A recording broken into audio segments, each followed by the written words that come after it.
Por Peter Thiel. A Educação de um Libertário, 2009.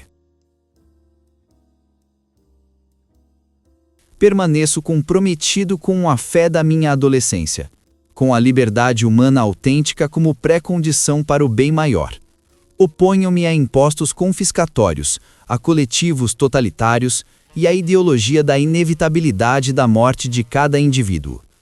Por todas estas razões, ainda me considero um libertário, mas devo confessar que nas últimas 2 décadas mudei radicalmente quanto à questão de como alcançar esses objetivos.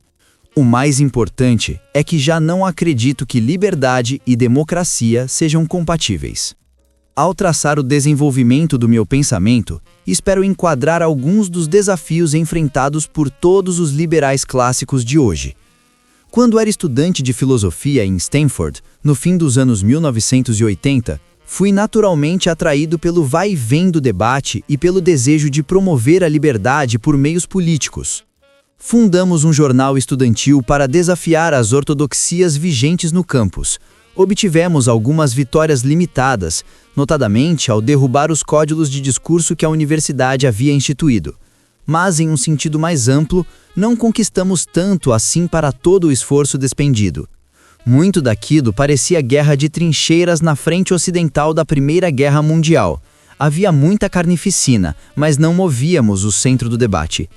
Em retrospecto, estávamos pregando principalmente para os convertidos, ainda que isso tivesse o importante efeito colateral de convencer esses convertidos a continuar cantando pelo resto de suas vidas. Como jovem advogado e operador financeiro em Manhattan nos anos 1990, comecei a entender por que tantos ficam desiludidos depois da faculdade. O mundo parece um lugar grande demais. Em vez de lutar contra a indiferença implacável do universo, muitos dos meus colegas mais sensatos recuaram para cuidar de seus pequenos jardins. Quanto maior o QI de alguém, mais pessimista se tornava em relação à política de livre mercado. O capitalismo simplesmente não é tão popular com a multidão.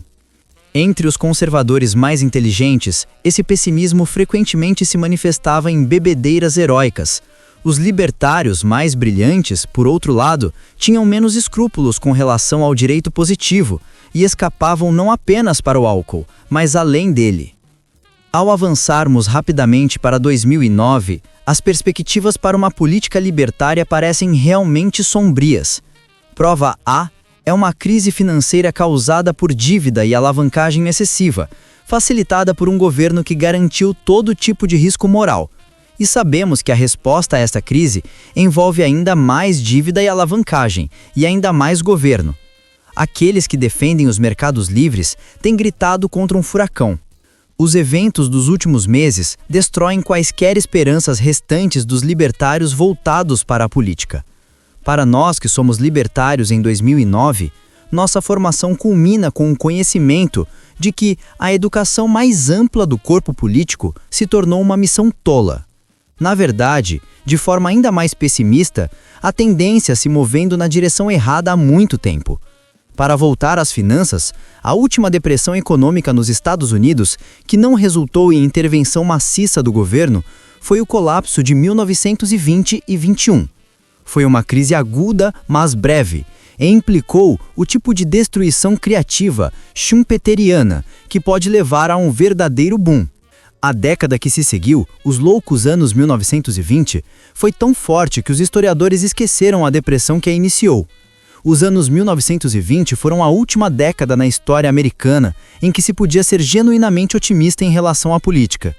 Desde 1920, o enorme aumento de beneficiários de programas assistenciais e a extensão do direito ao voto às mulheres, 2 bases eleitorais notoriamente difíceis para os libertários, transformaram a noção de democracia capitalista em um oxímoro. Diante destas realidades, alguém poderia cair em desespero se limitasse seu horizonte ao mundo da política. Eu não desespero, porque já não acredito que a política englobe todos os futuros possíveis para nosso mundo. Em nosso tempo, a grande tarefa dos libertários é encontrar uma forma de escapar da política, em todas as suas formas, das catástrofes totalitárias e fundamentalistas ao demos irrefletido que guia a chamada democracia social. A questão crítica então se torna uma questão de meios. Como escapar não pela política, mas além dela? Como não existem mais lugares livres no nosso mundo, suspeito que o modo de escapar deve envolver algum tipo de processo novo e ainda não tentado que nos leve para algum país não descoberto. E por essa razão, concentrei meus esforços em novas tecnologias que podem criar um novo espaço para a liberdade.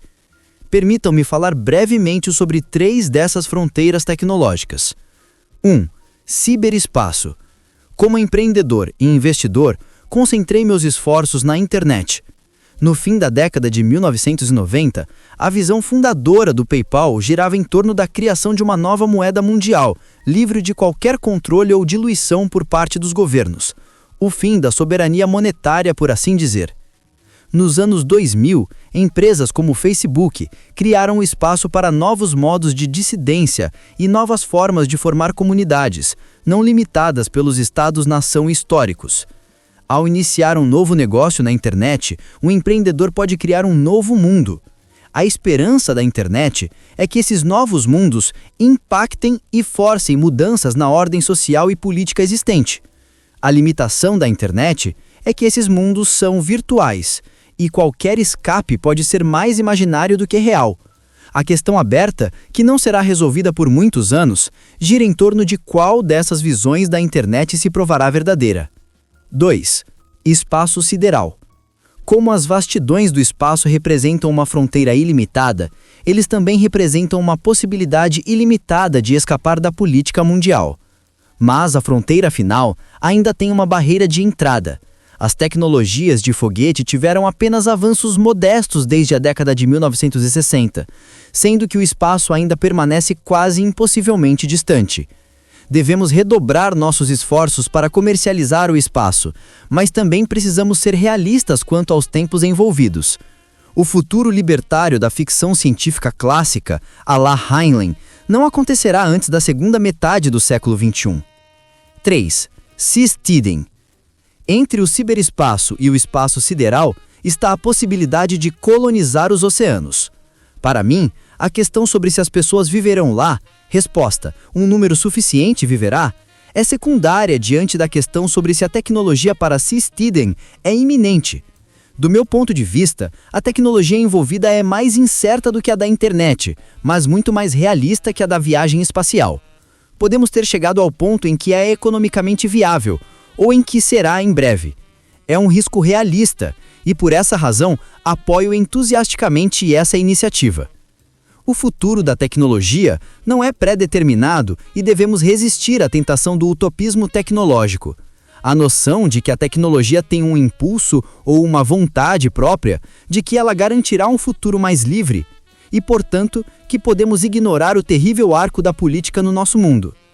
Uma melhor metáfora é de que estamos em uma corrida mortal entre política e tecnologia.